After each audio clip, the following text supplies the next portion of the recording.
Желіде сұмдық ақпарат тарады, барша қазақ елі көрсін білсін, хабардар болсын. Ассалаумағалейкум, армы қазақ арнамызға қош келдіңіздер.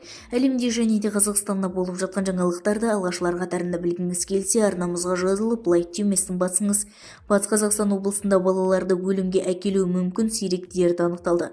Батыс Қазақстан облысы 11 жастағы балада сирек әрі аса қауіпті дерт подосторный склероз дауши панэнцефалит тіркелді деп хабарлайды Дала Ньюс.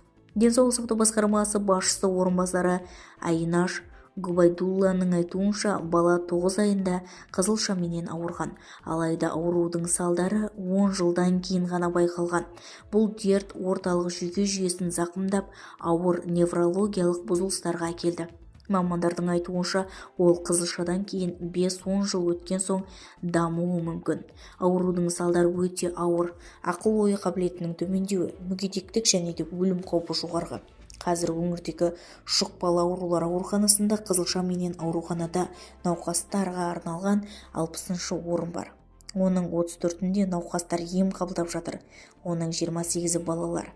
Қауіп тобына 1 жасқа дейінгі балалар, екпе алмаған азаматтар және де жүкті әйелдер кіреді.